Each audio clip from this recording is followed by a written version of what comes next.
Hello everyone. Bhagavat पुराण यात्रा में आप सभी का स्वागत है। पिछली बार हम लोगों ने श्री कृष्ण के नाम संस्कार और उनकी बाल लीलाओं का वर्णन सुना। उसमें हम लोगों ने कुछ कुछ चीज़ें बहुत डिटेल में सुनी, जैसे डिफरेंट लीलाएं जो श्री कृष्ण करते हैं उनका क्या तात्पर्य है। लेखक के हिसाब से हनुमान प्रसाद पोद्दार जी के हिसाब से काफ़ी टिप्पणियाँ सुनी और हम बेसिकली श्री कृष्ण की बाल लीला ही पढ़ रहे हैं इस समय। तो अब हम आगे चलते हैं। 9वां अध्याय, श्री कृष्ण का उखल से बांधा जाना। श्री सुखदेव जी कहते हैं, परीक्षित, एक समय की बात है, नंद रानी यशोदा जी ने घर की दासियों को तो दूसरे कामों में लगा दिया और स्वयं अपने लाल को माखन खिलाने के लिए दही मथने लगी। यहाँ पर एक टिप्पणी है। इस प्रसंग में एक समय का तात्पर्य है कार्तिक मास। पुराणों में इसे दामोदर मास कहते हैं। इंद्र याग के अवसर पर दासियों का दूसरे कामों में लग जाना स्वाभाविक है। नियुक्तासु इस पद से ध्वनित होता है कि यशोदा माता ने जानबूझकर दासियों को दूसरे काम में लगा दिया। यशोदा नाम उल्लेख करने का अभिप्राय यह है कि अपने विशुद्ध वात्सल्य प्रेम के व्यवहार से षैड़श्वर्यशाली भगवान को भी प्रेमाधीनता भक्त वश्यता के कारण अपने भक्तों के हाथों बांध जाने का यश यही देती है। गोपराज नंद के वात्सल्य प्रेम के आकर्षण से सच्चिदानंद परमानंद स्वरूप श्री भगवान नंद स्वरूप से जगत में अवतीर्ण होकर जगत के लोगों को आनंद प्रदान करते हैं।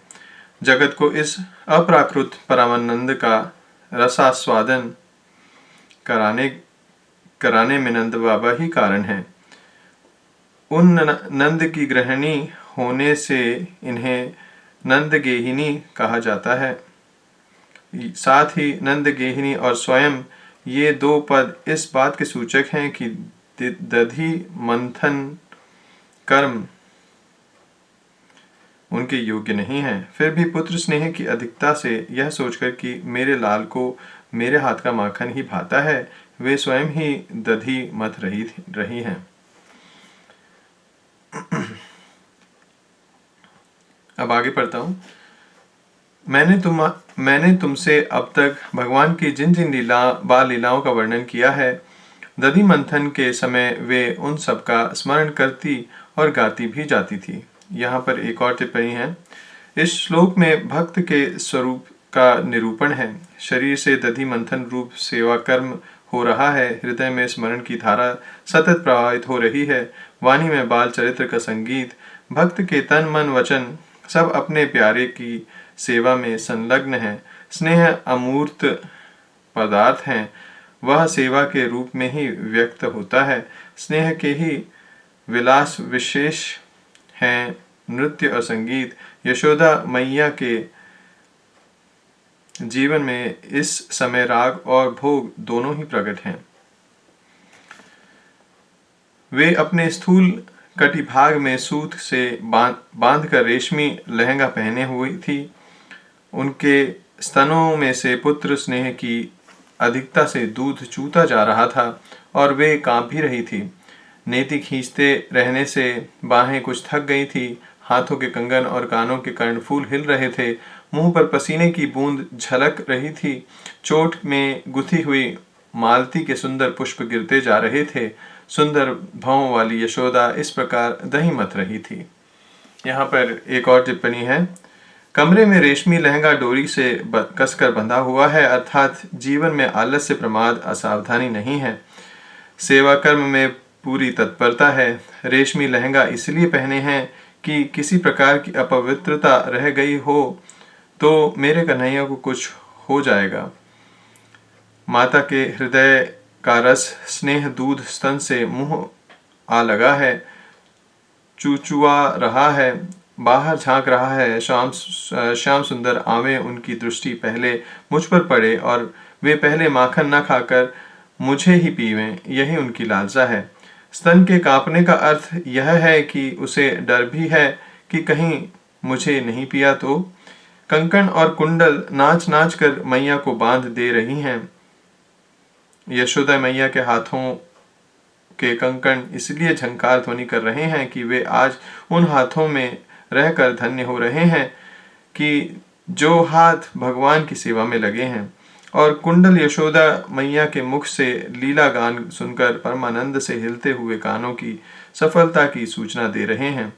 हाथ वही धन्य हैं जो भगवान की सेवा करें, और कान वे धन्य हैं जिनमें भगवान के लीला गुण गान की सुरधारा प्रवेश करती रहे। मुंह पर स्वेद और मालती के पुष्पों के नीचे गिरने का ध्यान माता को नहीं है। वह श्रृंगार और शरीर भूल चुकी है, अथवा मालती के पुष्प स्वयं ही चोटियों से छूटकर चरणों में गिर रहे हैं और वात्सल्यमयी माँ के चरणों में ही रहना सौभाग्य है। हम सिर पर रहने के अधिकारी नहीं हैं। उसी समय भगवान श्री कृष्ण स्तन पीने के लिए दही मथती हुई अपनी माता के पास आए। उन्होंने अपनी माता के हृदय में प्रेम और आनंद को और भी बढ़ाते हुए दही की मथानी पकड़ ली और उन्हें मथने से रोक दिया। यहाँ पर एक और टिप्पणी है। हृदय में लीला की सुख स्मृति, हाथों में दधि मंथन और मुख से लीलागान, इस प्रकार मन तन वचन तीनों का श्री कृष्ण के साथ एकतान संयोग होते ही श्री कृष्ण जाकर माँ माँ पुकारने लगे। अब भगवान श्री कृष्ण सोए हुए से थे। माँ की स्नेह साधना ने उन्हें जगा दिया। वे निर्गुण से सुगुण हुए, अचल से चल हुए, निष्काम से सकाम हुए, स्नेह के भूख प्यास से माँ के पास आए।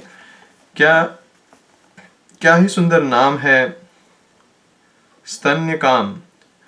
मंथन करते समय आए बैठी लाठी के पास नहीं।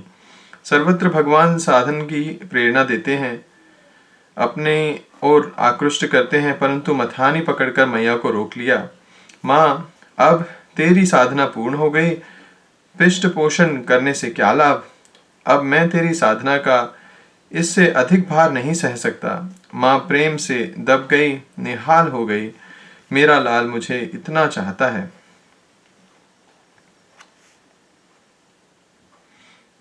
श्री कृष्ण माता यशोदा की गोद में चढ़ गए। वात्सल्य स्नेह की अधिकता से उनके स्तनों से दूध तो स्वयं झर ही रहा था। वे उन्हें पिलाने लगी और मंद मंद मुस्कान से युक्त उनका मुख देखने लगी। इतने में ही दूसरी ओर अंगीठी पर रखे हुए दूध में उफान आया। उसे देखकर यशोदा जी उन्हें अतृप्त ही छोड़कर जल्दी से दूध उतारने के लिए चली गई। यहाँ पर एक और टिप्पणी है। मैया मना करती रही, नेक सा माखन तो निकाल लेने दे। मैं तो दूध पीऊंगा। दोनों हाथों से मैया की कमर पकड़कर एक पांव घुटने पर रखा और गोद में चढ़ गए। स्तन का दूध बरस पड़ा। मैया दूध पिलाने लगी। लाला मुस्कुराने लगे, आंखें मुस्कान पर जम गईं। ईक्षति पद का यह अभिप्राय है कि जब लाला मुंह उठाकर देखेगा और मेरी आंखें उस पर लगी मिलेंगी, तब उसे बड़ा सुख होगा। सामने पद्मगंधा गाय का दूध गर्म हो रहा था।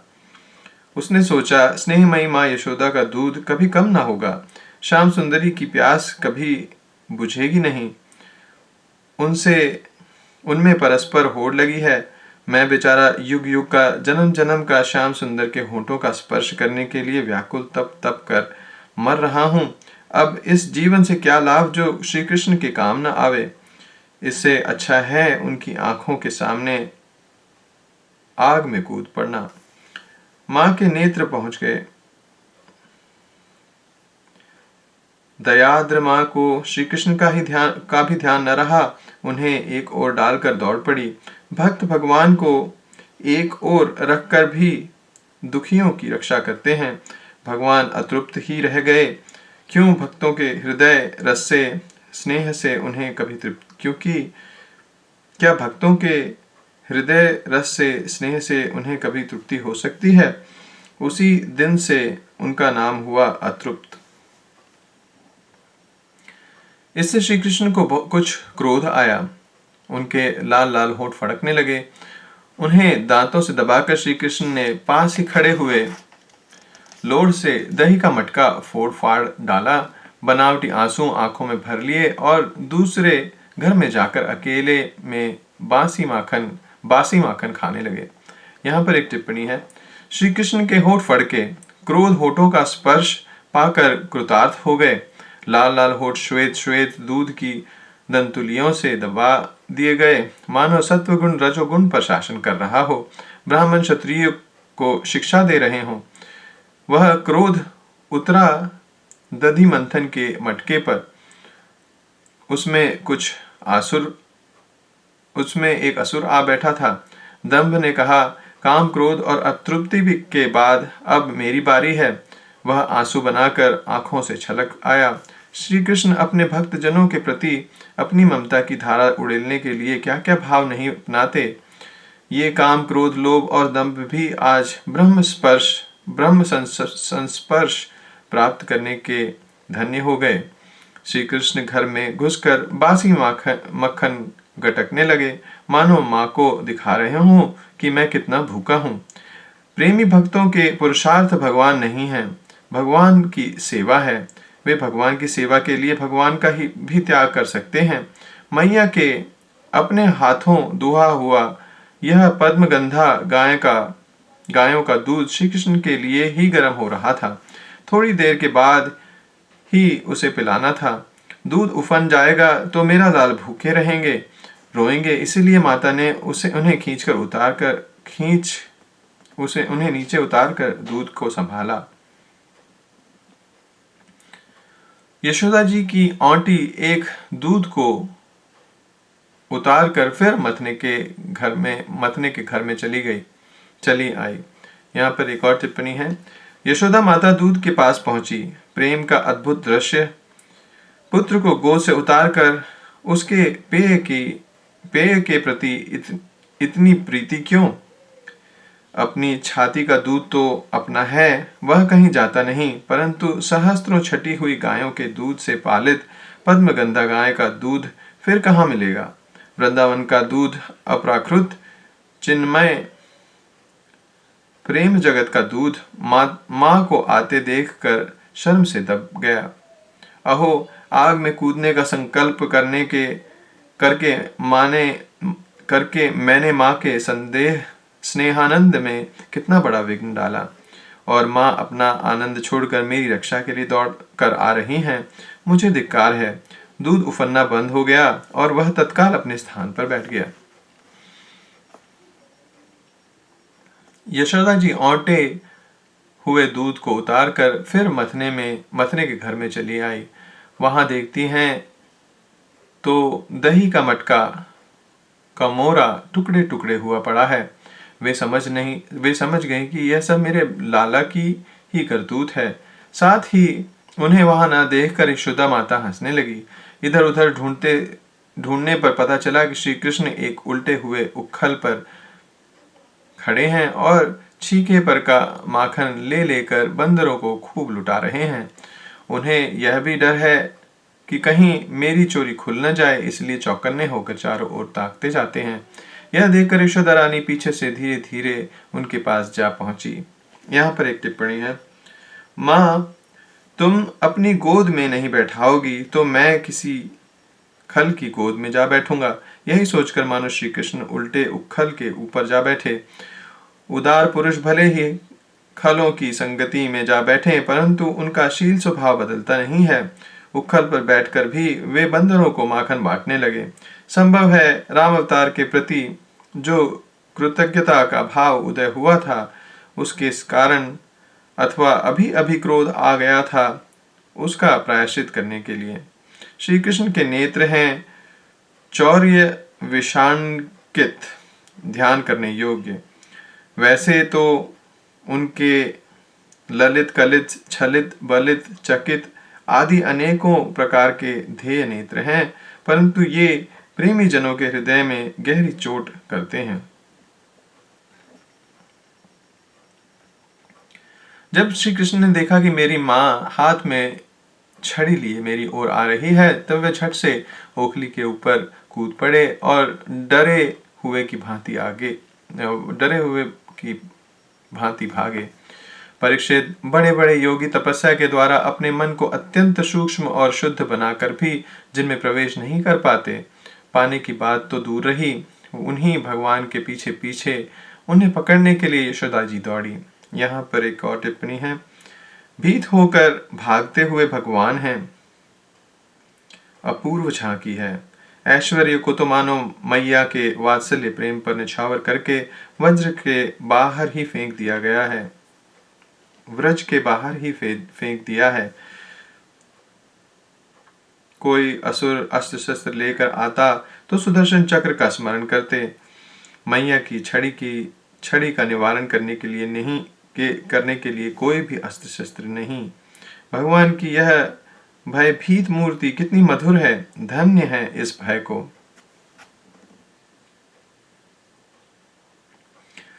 जब इस प्रकार माता यशोदा श्री कृष्ण के पीछे दौड़ने लगी, तब कुछ ही देर में बड़े बड़े एवं हिले हुए नितंबों के कारण उनकी चाल धीमी पड़ गई।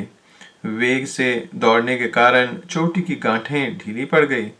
वे ज्यों-ज्यों आगे बढ़ती, पीछे पीछे चोटी में गुथे हुए फूल गिरते जाते। इस प्रकार सुंदरी यशोदा ज्यों त्यों करके उन्हें पकड़ सकी। यहाँ पर एक और टिप्पणी है। माता यशोदा के शरीर और श्रृंगार दोनों ही विरोधी हो रहे हैं।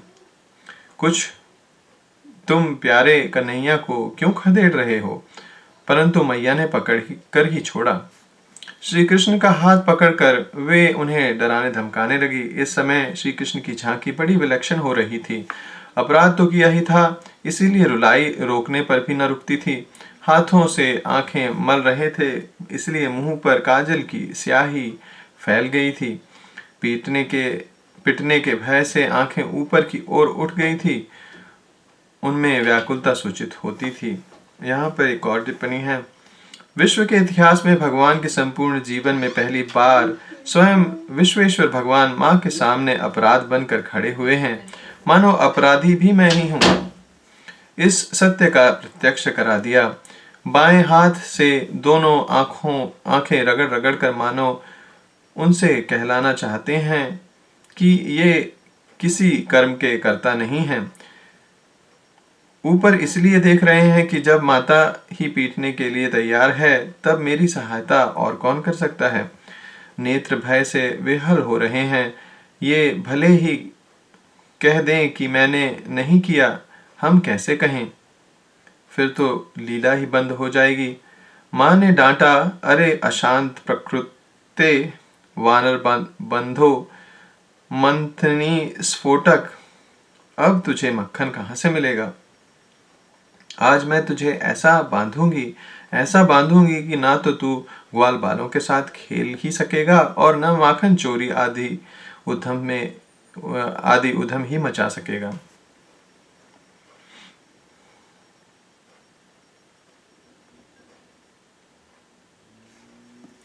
जब यशोदा जी ने देखा कि लल्ला बहुत डर गया है, तब उनके हृदय में वात्सल्य स्नेह उमड़ आया। उन्होंने छड़ी फेंक दी। इसके बाद सोचा कि इसको एक बार रस्सी से बांध देना चाहिए, नहीं तो यह कहीं भाग जाएगा। परीक्षित, सच पूछो तो यशोदा मैया को अपने बालक के ऐश्वर्य का पता न था। यहाँ पर एक और टिप्पणी है। अरे मैया, मोहि मत मार। माता ने कहा, यदि तुझे पिटने का इतना डर था तो मटका क्यों फोड़ा। श्री कृष्ण, अरे मैया, मैं अब ऐसा कभी नहीं करूंगा, तू अपने हाथ से छड़ी डाल दे। श्री कृष्ण का भोलापन देखकर मैया का हृदय भर आया। वात्सल्य स्नेह के समुद्र में ज्वर आ गया। वे सोचने लगी, लाल अत्यंत डर गया है, कहीं छोड़ने पर यह भागकर वन में चला गया तो कहां कहां भटकता फिरेगा, भूखा प्यासा रहेगा। इसलिए थोड़ी देर तक बांध कर रख लूं। दूध माखन तैयार होने पर मना लूंगी। यही सोच विचार कर माता ने बांधने का निश्चय किया। बांधने में वात्सल्य ही हेतु था। भगवान के ऐश्वर्य का अज्ञान दो प्रकार का होता है। एक तो साधारण प्राकृत जीवों को और दूसरा भगवान के नित्य सिद्ध प्रेमी परिकर को। यशोदा मैया आदि भगवान की स्वरूप भूता चिन्मयी लीला के अप्राकृत नित्य सिद्ध परिकर हैं। भगवान के प्रति वात्सल्य भाव शिशु प्रेम की गाढ़ता के कारण ही उनका ऐश्वर्य ज्ञान अभिभूत हो जाता है, अन्यथा उनमें अज्ञान की संभावना नहीं है। इनकी स्थिति तुरीयावस्था अथवा समाधि का भी अतिक्रमण करके सहज प्रेम में रहती हैं। वहां प्राकृत अज्ञान मोह रजोगुण और तमोगुण की तो बात ही क्या, प्राकृत सत्व की भी गति नहीं है। इसीलिए इनका अज्ञान भी भगवान की लीला की सिद्धि के लिए उनकी लीला शक्ति का ही एक चमत्कार विशेष है। तभी तक हृदय में जड़त रहती है जब तक चेतन का स्फुरन नहीं होता।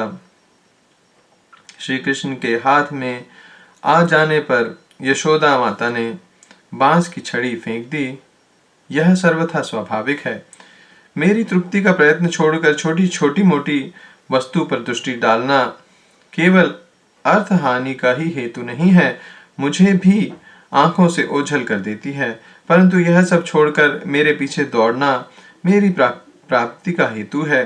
क्या मैया के चरित्र से इस बात की शिक्षा नहीं मिलती? मुझे योगियों की भी बुद्धि नहीं पकड़ सकती, परंतु जो सब ओर से मुंह मोड़कर मेरी ओर दौड़ता है, मैं उनकी मुट्ठी में आ जाता हूँ। यही सोचकर भगवान यशोदा के हाथों पकड़े गए।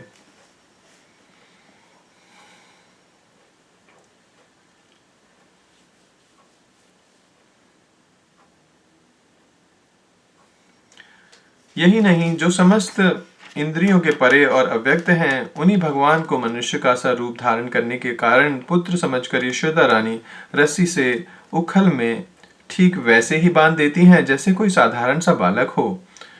यहाँ पर एक और टिप्पणी है, यह फिर कभी उखल पर जाकर न बैठे, इसके लिए उखल से बांधना ही उचित है, क्योंकि खल का अधिक संग होने पर उससे मन में उद्वेग हो जाता है। यह उखल भी चोर ही है, क्योंकि इसने कन्हैया के चोरी करने में सहायता की है। दोनों को बंधन योग देखकर ही यशोदा माता ने दोनों को बांधने का उद्योग किया। जब माता यशोदा अपने उद्यमी और नटखट लड़के को रस्सी से बांधने लगी, तब वह 2 उंगली छोटी पड़ गई। तब उन्होंने दूसरी रस्सी लाकर उसमें जोड़ी।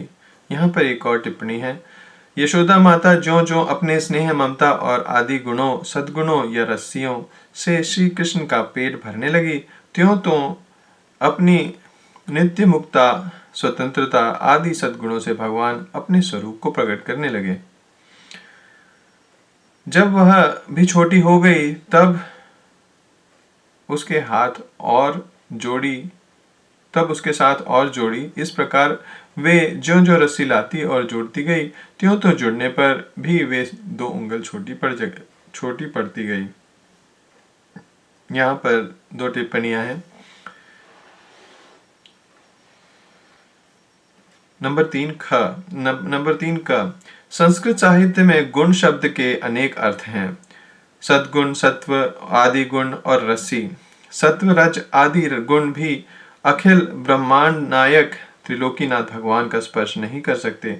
फिर एक छोटा सा गुण, 2 बित्ते की रस्सी, उन्हें कैसे बांध सकता है? यही कारण है कि यशोदा माता की रस्सी पूरी नहीं पड़ती थी। 3 संसार के विषय इंद्रियों को ही बांधने में समर्थ हैं। विषिन्वन्ति इति विषयाः, ये हृदय में स्थित अंतर्यामी और साक्षी को नहीं बांध सकते। तब गोबंधक इंद्रियों या गायों को बांधने वाली रस्सी गोपति इंद्रियों या गायों के स्वामी को कैसे बांध सकती हैं? नंबर 3 ग वेदांत के सिद्धांत अनुसार अध्यस्त में ही बंधन होता है, अधिष्ठान में नहीं। भगवान श्री कृष्ण का उदर अनंत कोटि ब्रह्मांड का अधिष्ठान है, उसमें भला बंधन कैसे हो सकता है। नंबर 3 घ भगवान जिसको अपनी करुणा प्रसाद पूर्ण दृष्टि से देख लेते हैं वही सर्वदा के लिए बंधन से मुक्त हो जाता है। यशोदा माता अपने हाथ में जो रस्सी उठाती उसी पर श्री कृष्ण की दृष्टि पड़ जाती, वह स्वयं मुक्त हो जाती, फिर उसमें गांठ कैसे लगती। नंबर 3 ड कोई साधक यदि अपने गुणों के द्वारा भगवान को रिझाना चाहे तो नहीं रिझा सकता। मानो यही सूचित करने के लिए कोई भी गुण रस्सी भगवान के उदर को पूर्ण करने में समर्थ नहीं हुआ। नंबर 4 रस्सी 2 उंगल ही कम क्यों हुई, इस पर कहते हैं।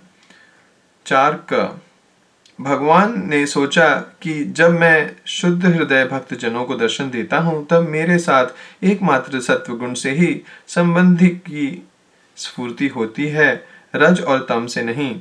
इसीलिए उन्होंने रस्सी को 2 उंगल कम करके अपना भाव प्रकट किया। नंबर 4 ख उन्होंने विचार किया कि जहां नाम और रूप होते हैं वहीं बंधन भी होता है।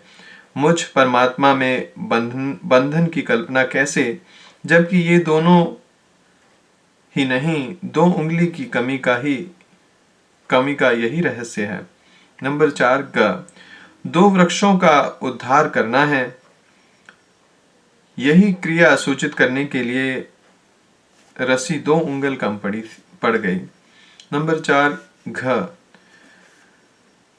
भगवत कृपा से द्वैतानुरागी भी मुक्त हो जाता है और असंग भी प्रेम से बन जाता है, यही दोनों भाव सूचित करने के लिए रस्सी 2 उंगल कम पड़ गई। नंबर 4 ड यशोदा माता ने छोटी बड़ी अनेकों रस्सियां अलग अलग और एक साथ भी भगवान के कमर में लगाई, परंतु वे पूरी न पड़ी, क्योंकि भगवान में छोटे बड़े का कोई भेद नहीं है। रस्सियों ने कहा, भगवान के समान अनंत अनादि और विभूता हम लोगों में नहीं है, इसीलिए इनको बांधने की बात बंद करो। अथवा जैसे नदियां समुद्र में समा जाती हैं वैसे ही सारे गुण, सारी रस्सियां अनंत गुण भगवान में लीन हो गए, अपना नाम रूप खो बैठे। वे ही 2 भाव सूचित करने के लिए रस्सियों में 2 अंगुली की न्यूनता हुई। यशोदा रानी ने घर की सारी रस्सियां जोड़ डाली, फिर भी वे भगवान श्री कृष्ण को न बांध सकी। उनकी असफलता पर देखने वाली गोपियां मुस्कुराने लगी और वे स्वयं भी मुस्कुराती हुई आश्चर्यचकित हो गई। यहाँ पर एक टिप्पणी है, वे मन ही मन सोचती, इसकी कमर मुट्ठी भर की है, फिर भी सैकड़ों हाथ लंबी रस्सियों से यह नहीं बनता है। कमर तिल मात्र भी मोटी नहीं होती, रस्सी 1 उंगली भी छोटी नहीं होती, फिर भी वह बनता नहीं। कैसा आश्चर्य है, हर बार 2 उंगली की ही कमी होती है, न 3 की, न 4 की, न 1 की। यह कैसा अलौकिक चमत्कार है। भगवान श्री कृष्ण ने देखा कि मेरी माँ का शरीर पसीने से लथपथ हो गया है, चोटी में गुथी हुई मालाएं गिर गई हैं और वे बहुत थक भी गई हैं। तब कृपा करके वे स्वयं ही अपनी माँ के बंधन में बंध गए। यहाँ पर एक टिप्पणी है। नंबर 2 का भगवान श्री कृष्ण ने सोचा कि जब माँ के हृदय में द्वैत भावना दूर नहीं हो रही है, तब मैं व्यर्थ अपनी असंगता क्यों प्रकट करूं। जो मुझे बद्ध समझता है उसके लिए बद्ध होना ही उचित है, इसलिए वे बंध गए। नंबर 2 ख मैं अपने भक्त के छोटे से गुण को भी पूर्ण कर देता हूँ। यह सोचकर भगवान ने यशोदा माता के गुण रस्सी को अपने बांधने योग्य बना लिया। नंबर 2 ग यद्यपि मुझ में अनंत अचिंत्य कल्याण गुण निवास करते हैं, तथापि तब तक वे अधूरे ही रहते हैं जब तक मेरे भक्त अपने गुणों की मुहर उन पर नहीं लगा देते। यही सोचकर यशोदा मैया के गुणों, वात्सल्य, स्नेह आदि रज्जु से अपने को पूर्णोदर दामोदर बना लिया। नंबर 2 घ। भगवान श्री कृष्ण ने अपने कोमल हृदय भगवान श्री कृष्ण इतने कोमल हृदय हैं कि अपने भक्तों के प्रेम को पुष्ट करने वाला परिश्रम भी नहीं सहन करते हैं। वे अपने भक्त को परिश्रम से मुक्त करने के लिए स्वयं ही बंधकर स्वीकार कर लेते हैं। भगवान ने अपने मध्य भाग में बंधन स्वीकार करके यह सूचित किया कि मुझ में तत्व दृष्टि से बंधन है ही नहीं, क्योंकि जो वस्तु आगे पीछे ऊपर नीचे नहीं होती, केवल बीच में भासती है, वह झूठी होती है। इसी प्रकार यह बंधन भी झूठा है। नंबर 2 च। भगवान किसी की शक्ति, साधन या सामग्री से नहीं बनते। यशोदा जी के हाथों श्याम सुंदर को न बनते देखकर पास पड़ोस की ग्वालिनी इकट्ठी हो गई और कहने लगी, यशोदा जी, लाला की कमर तो मुट्ठी भर की है और छोटी सी किंकणी इसमें रुनझुन कर रही है। अब यह इतनी रस्सियों से नहीं बनता तो जान पड़ता है कि विधाता ने इसके ललाट में बंधन नहीं लिखा है। इसीलिए अब तुम यह उद्योग छोड़ दो। यशोदा मैया ने कहा, चाहे संध्या हो जाए और गांव भर की रस्सियां क्यों न इकट्ठी करनी पड़े, पर मैं तो इसे बांधकर ही छोड़ूंगी। यशोदा जी का यह हठ देखकर भगवान ने अपना हठ छोड़ दिया, क्योंकि जहां भगवान और भक्त के हठ में विरोध होता है, वहां भक्त ही का हठ पूरा होता है। भगवान बनते हैं तब जब भक्त की थकान देखकर कृपा परवश हो जाते हैं। भक्त के श्रम और भगवान की कृपा की कमी ही 2 उंगली की कमी है। अथवा जब भक्त अहंकार करता है कि मैं भगवान को बांध लूंगा, तब वह उनसे 1 उंगली दूर पड़ जाता है और भक्त की नकल करने वाले भगवान भी 1 उंगली दूर हो जाते हैं। जब यशोदा माता थक गई, उनका शरीर पसीने से लथपथ हो गया, तब भगवान की सर्वशक्ति चक्रवर्तिनी परम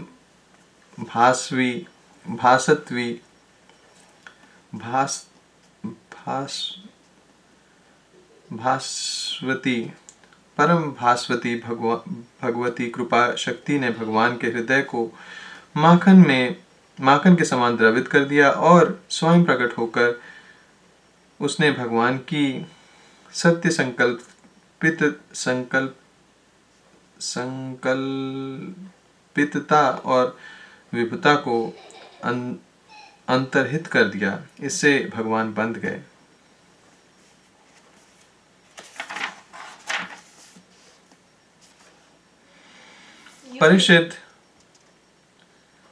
परीक्षित भगवान श्री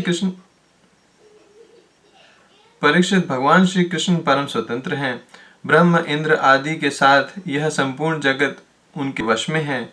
फिर भी इस प्रकार बंधकर उन्होंने संसार को यह बात दिखला दी कि मैं अपने प्रेमी भक्तों के वश में हूँ। यहाँ पर एक टिप्पणी है, यद्यपि भगवान स्वयं परमेश्वर हैं, तथापि प्रेमवश होकर बंध जाना परम चमत्कारी होने के कारण भगवान का भूषण ही है, दूषण नहीं। आत्माराम होने पर भी भूख लगना, पूर्ण काम होने पर भी अतृप्त रहना, शुद्ध सत्व रूप होने पर भी क्रोध करना, स्वराज्य लक्ष्मी से युक्त होने पर भी चोरी करना, महाकाल यम आदि को भय देने वाले होने पर भी डरना और भागना, मन से भी तीव्र गति वाले होने पर भी माता के हाथों पकड़े जाना, आनंदमय होने पर भी दुखी होना, रोना, सर्वव्यापक होने पर भी बंध जाना, यह सब भगवान की स्वाभाविक भक्त वश्यता है। जो लोग भगवान को नहीं जानते, उनके लिए तो इनका कुछ भी उपयोग नहीं है, परंतु जो श्री कृष्ण को भगवान के रूप में पहचानते हैं, उनके लिए अत्यंत चमत्कारी वस्तु है और यह देखकर जानकर उनका हृदय द्रवित हो जाता है, भक्त प्रेम से सराबोर हो जाता है। अहो विश्वेश्वर प्रभु अपने भक्त के हाथों उखल में बंधे हुए हैं। ग्वालिनी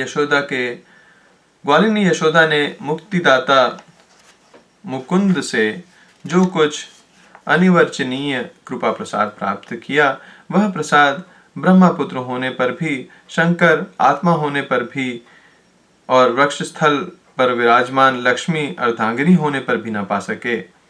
यहाँ पर एक टिप्पणी है। इस श्लोक में तीनों नरकों का अन्वय लेभिरे क्रिया के साथ करना चाहिए। न पा सके, न पा सके, न पा सके।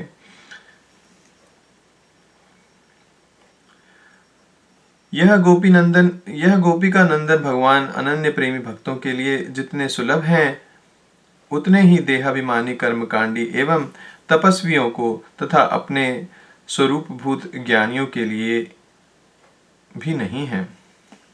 यहाँ पर एक टिप्पणी है। ज्ञानी पुरुष भी भक्ति करें तो उन्हें इस सगुण भगवान की प्राप्ति हो सकती है, परंतु बड़ी कठिनाई से। उखल बंधे हुए भगवान सगुण हैं, वे निर्गुण प्रेमी को कैसे मिलेंगे। इसके बाद नंदरानी यशोदा जी तो घर के काम धंधों में उलझ गई और उखल में बंधे हुए भगवान श्याम सुंदर ने उन दोनों अर्जुन वृक्षों को मुक्ति देने की सोची, जो पहले यक्षराज कुबेर के पुत्र थे। यहाँ पर एक टिप्पणी है। स्वयं बंधकर भी बंधन में पड़े हुए यक्षों की मुक्ति की चिंता करना सत्पुरुषों के सर्वथा योग्य है। जब यशोदा माता की दृष्टि श्री कृष्ण से हटकर दूसरे पर पड़ी, तब वे भी किसी दूसरे को देखने लगते और ऐसा उधम मचाते कि सब दृष्टि उनकी ओर खींच आए। देखिए पूतना, शकटासुर, तृणाव्रत आदि का प्रसंग। इनके नाम थे नलकूबर और मणिग्रीव। इनके पास धन, सौंदर्य और ऐश्वर्यता की पूर्णता थी। इनका घमंड देखकर ही देवर्षि नारद जी ने इन्हें श्राप दिया था कि ये वृक्ष हो गए थे। यहाँ पर एक टिप्पणी है। ये अपने भक्त कुबेर के पुत्र हैं, इसीलिए इनका अर्जुन नाम है। ये देवर्षि नारद के द्वारा दुष्टिपूत किए जा चुके हैं, इसलिए भगवान ने उनकी ओर देखा। जिससे पहले भक्त की प्राप्ति हो जाती है, उस पर कृपा करने के लिए स्वयं बनकर भी भगवान आते हैं। 10वां अध्याय। राजा परीक्षित ने पूछा, भगवान आप कृपा कर यह बतलाइए कि नलकूबर और मणिग्रीव को शाप क्यों मिला। उन्होंने ऐसा कौन सा निंदित कर्म किया था जिसके कारण परम शांत देवर्षि नारद जी को भी क्रोध आ गया। श्री सुखदेव जी कहते हैं, परीक्षित,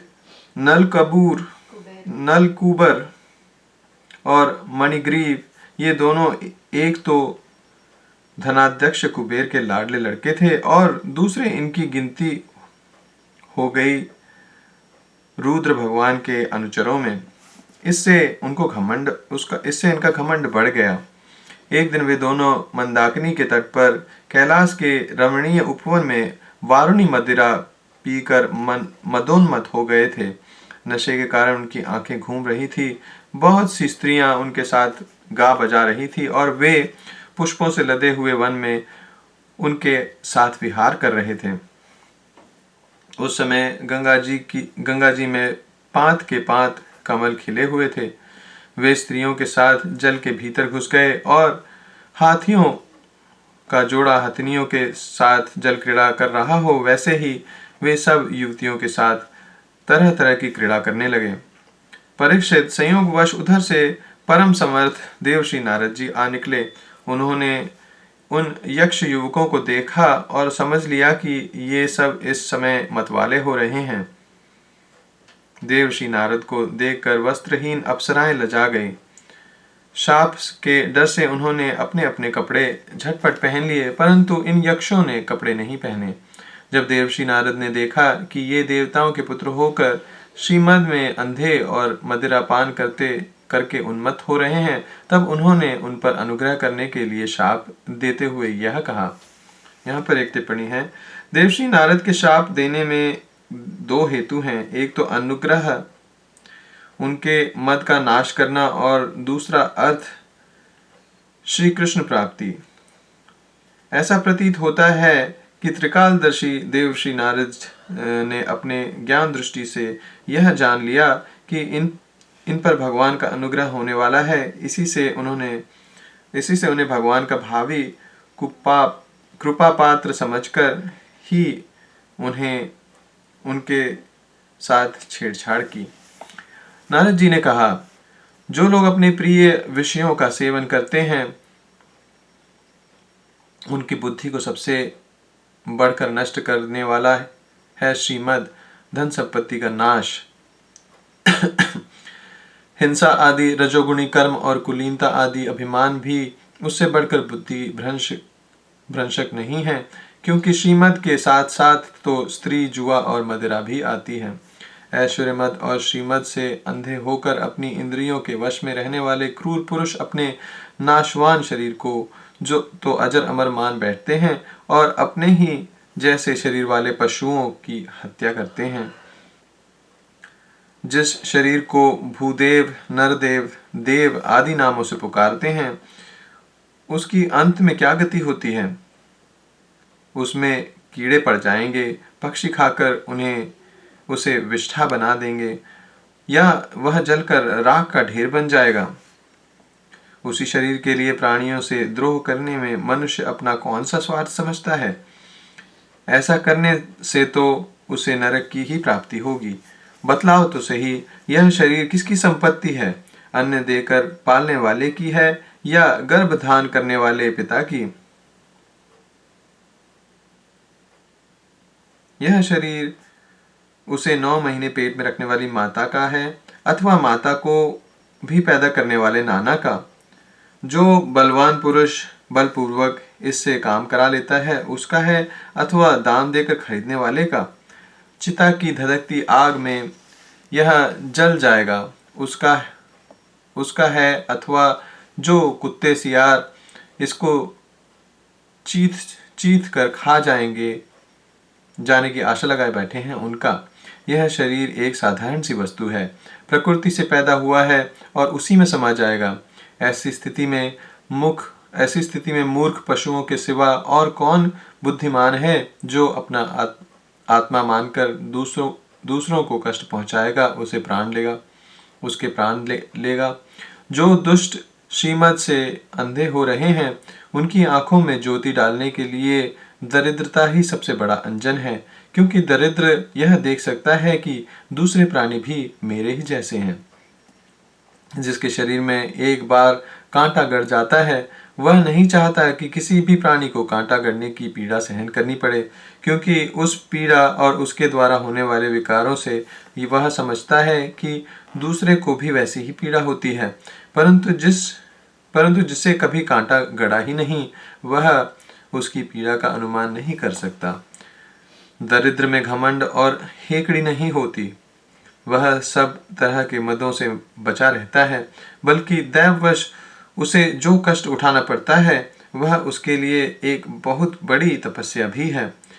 जिसे प्रतिदिन भोजन के लिए अन्न जुटाना पड़ता है, भूख से जिसका शरीर दुबला पतला हो गया है, उस दरिद्र की इंद्रियां भी अधिक विषय नहीं भोगना चाहती, सूख जाती हैं, और फिर वह अपने भोगों के लिए दूसरे प्राणियों को सताता नहीं, उनकी हिंसा नहीं करता।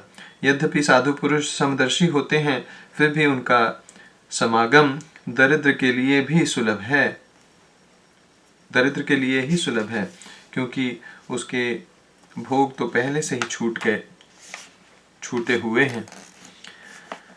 सब संतों के संग से उसकी लालसा तृष्णा भी मिट जाती है और शीघ्र ही उसका अंतःकरण शुद्ध हो जाता है।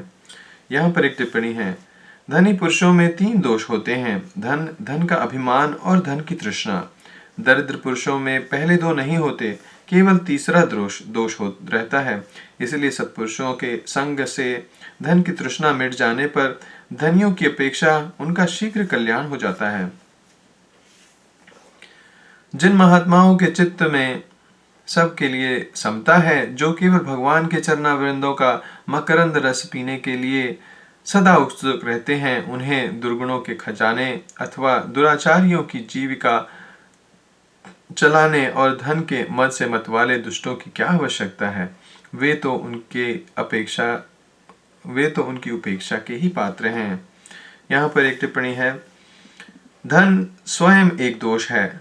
7वें स्कंध में कहा गया है कि जितने से पेट भर जाए उससे अधिक को अपना मानने वाला चोर और दंड का पात्र है। न स्तेनो दंड महर्ति, भगवान भी कहते हैं, जिस पर मैं अनुग्रह करता हूँ उसका धन छीन लेता हूँ। इसी से सत्पुरुष प्रायः धनियों की उपेक्षा करते हैं।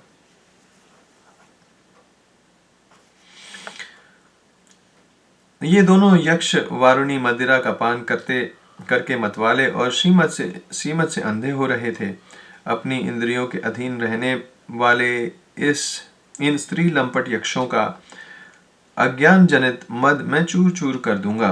देखो तो सही, कितना अनर्थ है कि ये लोकपाल कुबेर के पुत्र होने पर भी मदोन्मत्त होकर अचेत हो रहे हैं, और इनको इस बात का भी पता नहीं है कि हम बिल्कुल नंग धड़ंग हैं। इसलिए ये दोनों अब वृक्ष योनियों में जाने के योग्य हैं। ऐसा होने से इन्हें फिर इस प्रकार का अभिमान न होगा। वृक्ष योनियों में जाने पर भी मेरी कृपा से इन्हें भगवान की स्मृति बनी रहेगी, और मेरे अनुग्रह से देवताओं के 100 वर्ष बीतने पर इन्हें भगवान श्री कृष्ण का सानिध्य प्राप्त होगा, और फिर भगवान के चरणों में परम प्रेम प्राप्त करके ये अपने लोक में चले आएंगे।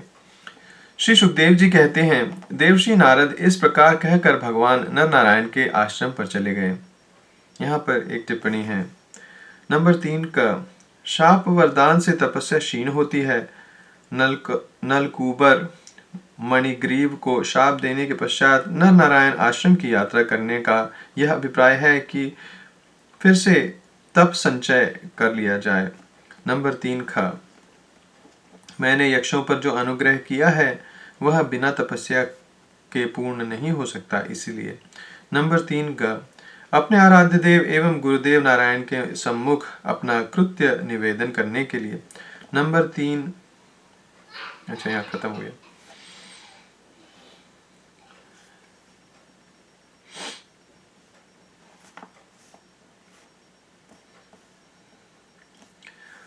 नलकूबर और मणिग्रीव ये दोनों एक ही साथ अर्जुन वृक्ष होकर यमलार्जुन नाम से प्रसिद्ध हुए। भगवान श्री कृष्ण ने अपने परम प्रेमी भक्त देवर्षि नारद की बात सिद्ध करने के लिए धीरे धीरे उखल घसीटते हुए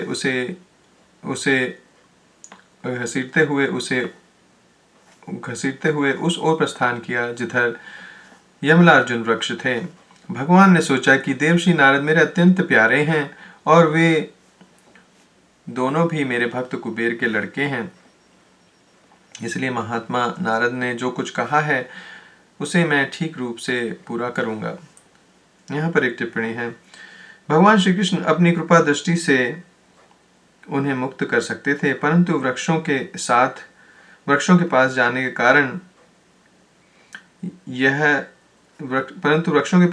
कारण यह है कि देवर्षि नारद ने कहा था कि तुम्हें वासुदेव का सानिध्य प्राप्त होगा। यह विचार करके भगवान श्री कृष्ण दोनों वृक्षों के बीच में घुस गए।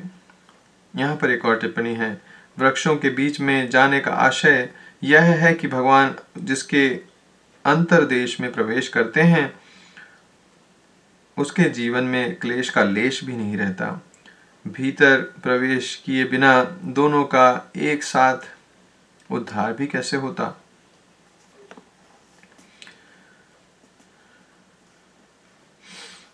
वे तो दूसरी ओर निकल गए, परंतु उखल टेढ़ा होकर अटक गया।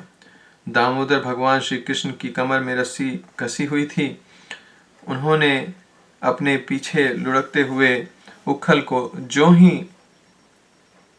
तनिक जोर से खींचा त्यों ही पेड़ों की सारी जड़ें उखड़ गई। यहाँ पर एक टिप्पणी है, जो भगवान के गुण भक्त वात्सल्य आदि सद्गुण या रस्सी से बंधा हुआ है, वह तिर्यक गति पशु पक्षी या टेढ़ी चाल वाला ही क्यों न हो, दूसरों का उद्धार कर सकता है। अपने अनुयायियों के द्वारा किया हुआ काम जितना यशस्कर होता है, उतना अपने हाथ से नहीं। मानो यही सोचकर अपने पीछे पीछे चलने वाले उखल के द्वारा उनका उद्धार करवाया। समस्त बल विक्रम के केंद्र भगवान तनिक सा जोर लगाते ही पेड़ों के तने, शाखाएं, छोटी छोटी डालियां और एक एक पत्ते कांप उठे और वे दोनों बड़े जोर से तड़तड़ाते हुए पृथ्वी पर गिर पड़े। उन दोनों वृक्षों से अग्नि के समान तेजस्वी दो सिद्ध पुरुष निकले। उनके चमचमाते हुए सौंदर्य से दिशाएं दमक उठी। उन्होंने संपूर्ण लोगों के स्वामी भगवान श्री कृष्ण के पास आकर उनके चरणों में सिर रखकर प्रणाम किया और हाथ जोड़कर हृदय से वे उनकी इस प्रकार स्तुति करने लगे। उन्होंने कहा, सच्चिदानंद घन स्वरूप, सबको अपनी ओर आकर्षित करने वाले परम योगेश्वर श्री कृष्ण, आप प्रकृति से अतीत स्वयं पुरुषोत्तम हैं। देवज्ञ ब्राह्मण यह बात जानते हैं कि यह व्यक्त और अव्यक्त संपूर्ण जगत आप ही का रूप है। आप ही समस्त प्राणियों के शरीर, प्राण, अंतःकरण और इंद्रियों के स्वामी हैं तथा आप ही सर्वशक्तिमान, काल, सर्वव्यापक एवं अविनाशी ईश्वर हैं। आप ही महतत्व और वह प्रकृति है जो अत्यंत सूक्ष्म एवं सत्वगुण, रजोगुण और तमोगुण रूपा है। आप ही समस्त स्थूल और सूक्ष्म शरीरों के कर्म, भाव, धर्म और सत्ता को जानने वाले सबके साक्षी परमात्मा हैं। वृत्तियों से ग्रहण किए जाने वाले प्रकृति के गुणों और विकारों के द्वारा आप पकड़ में नहीं आ सकते। स्थूल और सूक्ष्म शरीर के आवरण से ढका हुआ ऐसा कौन सा पुरुष है जो आपको न जान सके, क्योंकि आप तो उन शरीरों के पहले भी एक रस विद्यमान थे। समस्त प्रपंच के विधाता भगवान वासुदेव को हम नमस्कार करते हैं। प्रभु, आपके द्वारा प्रकाशित होने वाले गुणों से ही आपने अपनी महिमा छिपा रखी है। पर ब्रह्म स्वरूप श्री कृष्ण, हम आपको नमस्कार करते हैं। आप प्राकृत शरीर से रहित हैं, फिर भी जब आप ऐसे पराक्रम प्रकट करते हैं तो साधारण शरीरधारियों के लिए शक्य नहीं है, और जिनसे बढ़कर तो क्या, जिनके समान भी कोई नहीं कर सकता। तब उनके द्वारा उन शरीरों में आपके अवतारों का पता चल जाता है। प्रभु, आप ही समस्त लोकों के अद्भुत अभ्युदय और निःश्रेयस के लिए इस समय अपनी संपूर्ण शक्तियों से अवतीर्ण हुए हैं। आप समस्त अभिलाषाओं को पूर्ण करने वाले हैं। परम कल्याण साध्य स्वरूप, आपको नमस्कार है। परम मंगल साधन स्वरूप, आपको नमस्कार है। परम शांत, सबके हृदय में विहार करने वाले यदुवंश शिरोमणि श्री कृष्ण को नमस्कार है। अनंत, हम आपके दास अनुदास हैं। आप यह स्वीकार कीजिए, देवर्षि भगवान नारद के परम अनुग्रह से ही हम अपराधियों को आपका दर्शन हुआ है। प्रभु, हमारी वाणी आपके मंगलमय गुणों का वर्णन करती रहे, हमारे कान आपकी रसमयी कथा में लगे रहें, हमारे हाथ आपकी सेवा में और मन आपके चरण कमलों की स्मृति में रम जाए। यह संपूर्ण जगत आपका निवास स्थान है। हमारा मस्तक सबके सामने झुका रहे। संत आपके प्रत्यक्ष शरीर हैं, हमारी आंखें उनके दर्शन करती रहें। श्री सुखदेव जी कहते हैं, सौंदर्य माधुर्य निधि गोकुलेश्वर श्री कृष्ण ने नलकूबर और मणिग्रीव के इस प्रकार स्तुति करने पर रस्सी से उखल में बंधे ही हंसते हुए उनसे कहा। यहाँ पर एक टिप्पणी है, सर्वदा मैं मुक्त रहता हूँ और बद्ध जीव मेरी स्तुति करते हैं। आज मैं बद्ध हूँ और मुक्त जीव मेरी स्तुति कर रहे हैं। यह विपरीत दशा देखकर भगवान को हंसी आ गई। श्री भगवान ने कहा, तुम लोग श्रीमत से अंधे हो रहे थे। मैं पहले से ही यह बात जानता था कि परम कारुणी देवर्षि नारद ने शाप देकर तुम्हारा ऐश्वर्य नष्ट कर दिया तथा इस प्रकार तुम्हारे ऊपर कृपा की। जिनकी बुद्धि समदर्शिनी और हृदय पूर्ण रूप से मेरे प्रति समर्पित है, उन साधु पुरुषों के दर्शन से बंधन होना ठीक वैसे ही संभव नहीं है जैसे सूर्योदय होने पर मनुष्य के नेत्रों के सामने अंधकार का होना। इसीलिए नलकूबर और मणिग्रीव, तुम लोग मेरे परायण होकर अपने अपने घर जाओ। तुम लोगों को संसार चक्र में से छुड़ाने वाले अत्यंत भक्ति भाव की जो तुम्हें अभिष्ट है प्राप्ति हो गई है।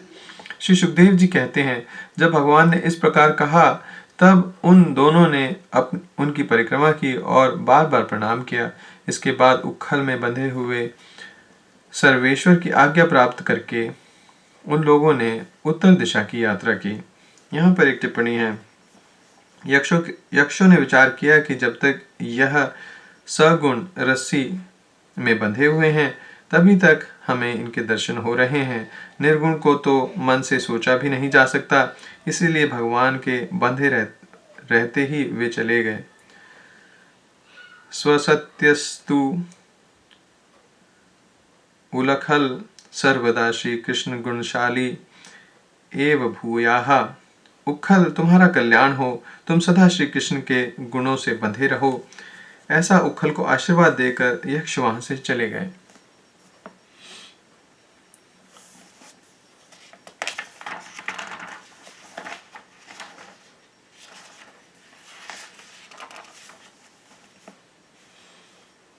ग्यारहवां अध्याय, गोकुल से वृंदावन जाना तथा वत्सासुर और बकासुर का उद्धार। श्री सुखदेव जी कहते हैं, परीक्षित, वृक्षों के गिरने से जो भयंकर शब्द हुआ उसे नंद बाबा आदि गोपों ने भी सुना। उनके मन में यह शंका हुई कि कहीं बिजली तो नहीं गिरी। सब के सब भयभीत होकर वृक्षों के पास आ गए। वहां पहुंचने पर उन लोगों ने देखा कि दोनों अर्जुन के वृक्ष गिरे हुए हैं। यद्यपि वृक्ष गिरने का कारण स्पष्ट था, वहीं उनके सामने ही रस्सी में बंधा हुआ बालक उखल खींच रहा था, परंतु वे समझ न सके यह किसका काम है। ऐसी आश्चर्यजनक दुर्घटना कैसे घट गई, यह सोचकर वे कातर हो गए। उनकी बुद्धि भ्रमित हो गई। वहां कुछ बालक खेल रहे थे। उन्होंने कहा, अरे इसी कन्हैया का तो काम है। उन दोनों वृक्षों के बीच में से होकर निकल रहा था। उखल तिरछा हो जाने पर दूसरी ओर से इसने उसे खींचा और वृक्ष गिर पड़े। हमने तो इनमें से निकलते हुए दो पुरुष भी देखे हैं। परंतु गोपों ने बालकों की बात नहीं मानी। वे कहने लगे, यह नन्हा सा बच्चा इतने बड़े वृक्ष को उखाड़ डाले, यह कभी संभव नहीं है। किसी किसी के चित्त में श्री कृष्ण की पहले की लीलाओं का स्मरण करके संदेह भी हो आया। नंद बाबा ने देखा उनका प्राणों से प्यारा बच्चा रस्सी से बंधा हुआ उखल घसीटता जा रहा है। वे हंसने लगे और जल्दी से जाकर उन्होंने रस्सी की गांठ खोल दी। यहाँ पर एक टिप्पणी है, नंद बाबा इसलिए हंसे कि कन्हैया कहीं यह सोचकर न डर जाए कि जब माँ ने बांध दिया तब पिता कहीं आकर पीटने न लगे। माता ने बांधा और पिता ने छोड़ा। भगवान श्री कृष्ण की लीला से यह बात सिद्ध हो गई है कि उनके स्वरूप में बंधन और मुक्ति की कल्पना करने वाले दूसरे ही हैं। वे स्वयं न बद्ध हैं न मुक्त हैं। सर्वशक्तिमान भगवान कभी कभी गोपियों के फुसलाने से साधारण बालकों के समान नाचने लगते। कभी भोले भाले अनजान बालक की तरह गाने लगते। वे उनके हाथ की कठपुतली उनके सर्वथा अधीन हो गए। कभी उनकी आज्ञा से पीढ़ा ला देते और कभी दूसरी आदि तौलने के बटखरे उठा लाते। कभी खड़ाऊ ले आते तो कभी अपने प्रेमी भक्तों को आनंदित करने के लिए पहलवानों की भांति ताल ठोकने लगते। इस प्रकार सर्वशक्तिमान भगवान अपनी बाल लीलाओं से व्रजवासियों को आनंदित करते और संसार में जो कुछ उनके रहस्य को जानने वाले हैं उनको यह दिखलाते कि मैं अपने सेवकों के वश में हूँ। एक दिन कोई फल बेचने वाली आकर पुकार उठी, फल ले लो, फल ले लो। यह बात सुनते ही समस्त कर्म और उपासनाओं के फल देने वाले भगवान अच्युत फल खरीदने के लिए अपनी छोटी सी अंजलि में अनाज लेकर दौड़ पड़े।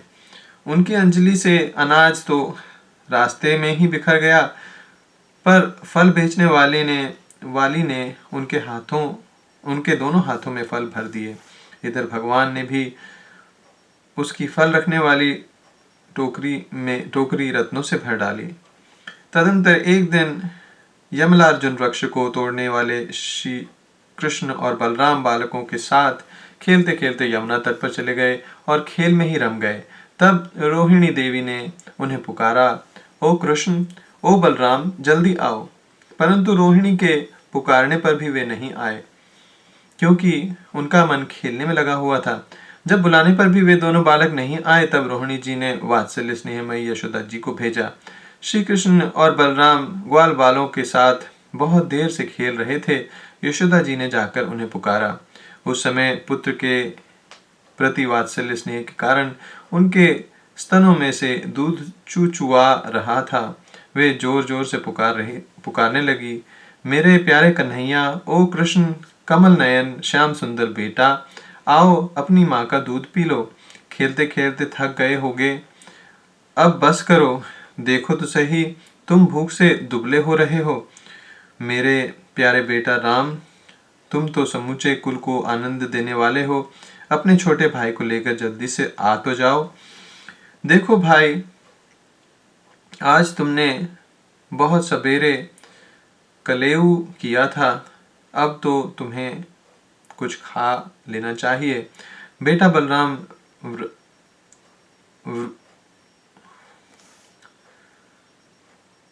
व्रजराज भोजन करने के लिए बैठ गए हैं, परंतु अभी तक तुम्हारी बाट देख रहे हैं। आओ उन्हें आनंदित करो। बालकों, अब तुम लोग भी अपने अपने घर जाओ। बेटा देखो तो सही, तुम्हारा एक एक अंग धूल से लथपथ हो रहा है।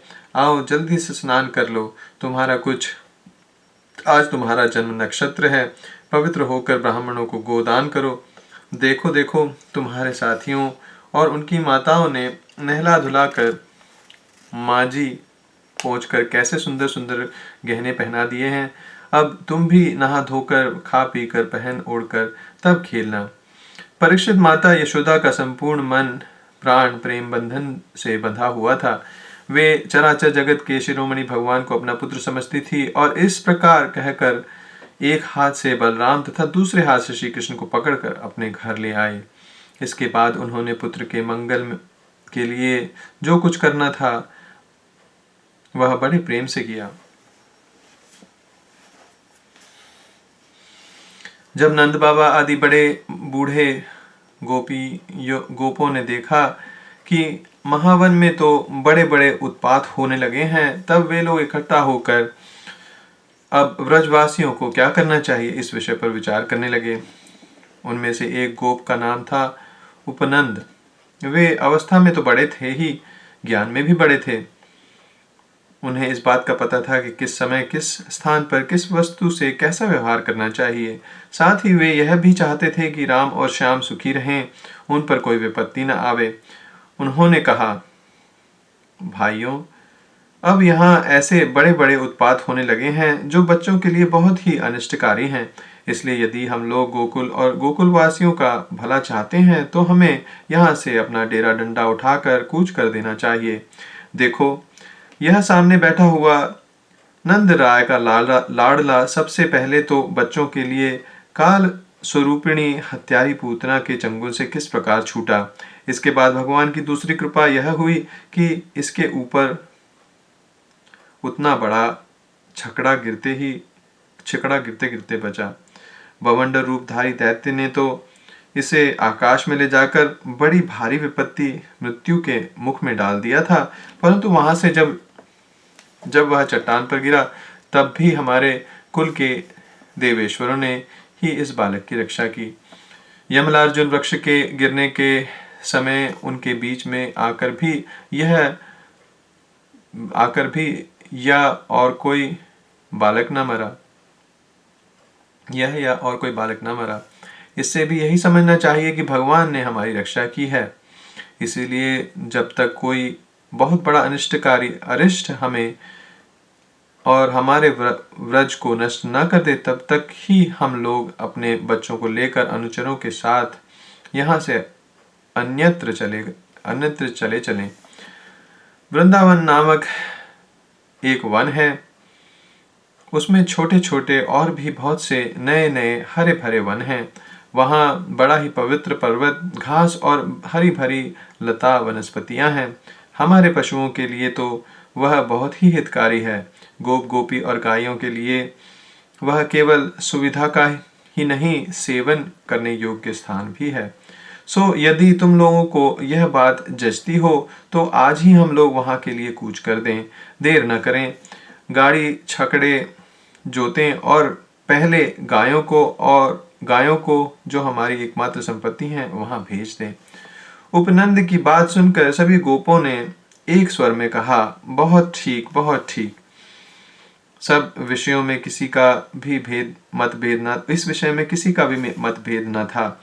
सब लोगों ने अपनी झुंड की झुंड गायें इकट्ठी की और छकड़ों पर घर की एक सामग्री लाद कर वृंदावन की यात्रा की। परीक्षित, ग्वालों ने बूढ़े बच्चों, स्त्रियों और सब सामग्रियों को छकड़ों पर चढ़ा दिया और स्वयं उनके पीछे पीछे धनुष बाण लेकर बड़ी सावधानी से चलने लगे। उन्होंने गांव और बछड़ों को तो सबसे आगे कर लिया और उनके पीछे पीछे सिंगी और तुहरी जोर जोर से बजाते हुए चले। इसके साथ ही साथ पुरोहित लोग भी चल रहे थे। गोपियां अपने अपने वृक्ष स्थल पर नई केसर लगाकर, सुंदर सुंदर वस्त्र पहनकर, गले में सोने के हार धारण किए हुए रथों पर सवार थी और बड़े आनंद से भगवान श्री कृष्ण की लीलाओं के गीत गाती जाती थी। यशोदा रानी और रोहिणी जी भी वैसे ही सज धज कर अपने अपने प्यारे पुत्र श्री कृष्ण तथा बलराम के साथ एक छकड़े पर शोभायमान हो रही थी। वे अपने दोनों बालकों की तोतली बोली सुन सुनकर भी अघाती न थी और सुनना चाहती थी। वृंदावन बड़ा ही सुंदर वन है। चाहे कोई भी ऋतु हो, वहां सुख ही सुख है। उसमें प्रवेश करने वाले ग्वालों ने अपने छकड़ों को अर्धचंद्राकार मंडल बांधकर खड़ा कर दिया और अपने गोधन के रहने योग्य स्थान बना लिया। परीक्षित, वृंदावन का हरा भरा वन, अत्यंत मनोहर गोवर्धन पर्वत और यमुना नदी के सुंदर सुंदर पुलिनों को देखकर भगवान श्री कृष्ण और बलराम के हृदय में उत्तम प्रीति का उदय हो आया। राम और श्याम दोनों ही अपनी तोतली बोली और अत्यंत मधुर बोलोचित लीलाओं से गोकुल की तरह वृंदावन में भी व्रजवासियों को आनंद देते रहे। थोड़े ही दिनों में समय आने पर वे बछड़े चराने लगे।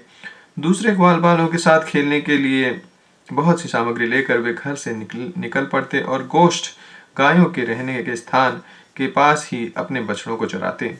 श्याम और राम कहीं बांसुरी बजा रहे हैं तो कहीं गुलेल या ढेलवास से ढेले या गोलियां फेंक रहे हैं। किसी पर अपने पैरों के घुंघरू पर तान छेड़ रहे हैं और कहीं बनावटी गाय और बैल बनकर खेल रहे हैं। एक और देखिए तो सांड बन कर हंकड़ते हुए आपस में लड़ रहे हैं और दूसरी ओर मोर, कोयल, बंदर आदि पशु पक्षियों की बोलियां निकालते रहते हैं। परीक्षित, इस प्रकार सर्वशक्तिमान भगवान साधारण बालकों के समान खेलते रहते हैं। एक दिन की बात है, श्याम और बलराम अपने प्रेमी सखा ग्वाल बालों के साथ यमुना तट पर बछड़े चरा रहे थे। उसी समय उन्हें मारने की नीयत से एक दैत्य आया। भगवान ने देखा कि वह बनावटी बछड़े का रूप धारण करके बछड़ों के झुंड में जा मिला। वे आंखों के इशारे से बलराम को दिखाते हुए धीरे धीरे उसके पास पहुंचे।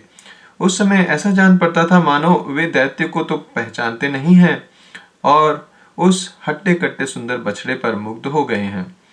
भगवान श्री कृष्ण ने पूंछ के साथ उसके दोनों पिछले पैर पकड़कर आकाश में घुमाया और मर जाने पर कैथ के वृक्ष पर पटक दिया। उसका लंबा तकड़ा दैत्य शरीर बहुत से कैथ के वृक्षों को गिराकर स्वयं भी गिर पड़ा। यह देखकर ग्वाल बालों को यह देखकर ग्वाल बालों के आश्चर्य की सीमा न रही। वे वाह वाह करके प्यारे कन्हैया की प्रशंसा करने लगे। देवता भी बड़े आनंद से फूलों की वर्षा करने लगे। परीक्षित, जो सारे लोगों के एकमात्र रक्षक हैं, वे ही श्याम और बलराम अब वत्सपाल बछड़ों के चरवाहे बने हुए हैं। वे तड़के ही उठकर कलेवे की सामग्री ले लेते और बछड़ों को चराते हुए एक वन से दूसरे वन में घूमा करते। एक दिन की बात है, सब ग्वाल बाल अपने झुंड बछड़ों को पानी पिलाने के लिए जलाशय के तट पर ले आए। उन्होंने पहले बछड़ों को जल पिलाया और स्वयं भी पिया। ग्वाल बालों ने देखा कि वहां एक बहुत बड़ा जीव बैठा हुआ है। ऐसा मालूम पड़ता था मानो इंद्र के वज्र से कटकर कोई पहाड़ का एक टुकड़ा गिर गया है। ग्वाल बाल उसे देखकर डर गए। वह बक नामक एक बड़ा भारी असुर था, जो बगुले का रूप धारण करके वहां आया था। उसकी चोंच बड़ी तीखी थी और वह स्वयं बड़ा बलवान था। उसने झटपट श्री कृष्ण को निगल लिया। जब बलराम आदि बालकों ने देखा कि वह बड़ा भारी बगुला श्री कृष्ण को निगल गया है, तब उनकी वही गति हुई जो प्राण निकल जाने पर इंद्रियों की होती है। वे अचेत हो गए। परीक्षित, श्री कृष्ण लोक पितामह ब्रह्मा के पिता हैं। वे लीला से ही गोपाल बालक बने हुए हैं।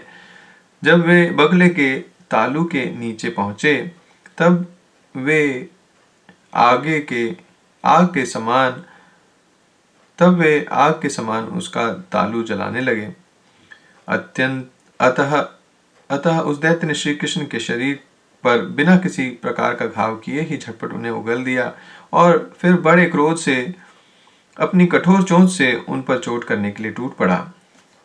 कंस का सखा बकासुर अभी भक्त वत्सल भगवान श्री कृष्ण पर झपट ही रहा था कि उन्होंने अपने दोनों हाथों से उसके दोनों ठोर पकड़ लिए और ग्वाल बालों के देखते ही देखते खेल ही खेल में उसे वैसे चीर डाला जैसे कोई वीरण गांडर जिसकी जड़ का खस होता है उसको चीर डालता है।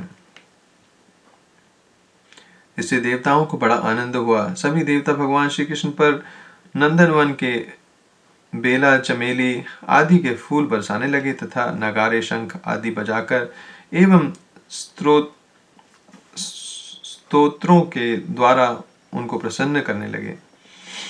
यह सब देखकर सबके सब ग्वाल बाल आश्चर्यचकित हो गए। जब बलराम आदि बालकों ने देखा कि श्री कृष्ण बगले के मुंह से निकलकर हमारे पास आ गए हैं, तब उन्हें ऐसा आनंद हुआ मानो प्राणों के संचार से इंद्रियां सचेत और आनंदित हो गई हों। सबने भगवान को अलग अलग गले लगाया। इसके बाद अपने अपने बछड़े हाँक कर सब व्रज में आए और वहां उन्होंने घर के लोगों से सारी घटना कह सुनाई। परीक्षित, बकासुर के वध की घटना सुनकर सबके सब गोपी गोप आश्चर्यचकित हो गए। उन्हें ऐसा जान पड़ा जैसे कन्हैया साक्षात मृत्यु के मुख से लौटकर आए हों। वे बड़ी उत्सुकता, प्रेम और आदर के साथ श्री कृष्ण को निहारने लगे। उनके नेत्रों की प्यास बढ़ती ही जाती थी, किसी प्रकार उनकी तृप्ति न होती थी। वे आपस में कहने लगे, हाय हाय, यह कितने आश्चर्य की बात है। इस बालक को कई बार मृत्यु के मुंह में जाना पड़ा, परंतु जिन्होंने इनका अनिष्ट करना चाहा उन्हीं का अनिष्ट हुआ, क्योंकि उन्होंने पहले से दूसरों का अनिष्ट किया था। यह सब होने पर भी वे भयंकर असुर इसका कुछ भी नहीं बिगाड़ पाते। आते हैं इसे मारकर डालने के नियत से, किंतु आग पर गिरकर पतंगों की तरह उल्टे स्वयं स्वाहा हो जाते हैं। सत्य है, ब्रह्मवेत्ता महात्माओं के वचन कभी झूठे नहीं होते। देखो ना, महात्मा गंगाचार्य ने जितनी बातें कही थी सब की सब 16 आने ठीक उतर रही हैं।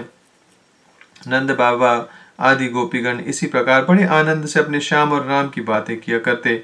वे उनसे इतने तन्मय हो रहते कि उन्हें संसार के दुख संकटों का कुछ पता ही न चलता। इसी प्रकार श्याम और बलराम ग्वाल बालों के साथ कभी आंख मिचौनी खेलते तो कभी पुल बांधते, कभी बंदरों की भांति उछलते कूदते तो कभी और कोई विचित्र खेल करते। इस प्रकार के बालोचित खेलों से उन दोनों ने व्रज में अपनी बाल्यावस्था व्यतीत की। आज के लिए बस इतना ही।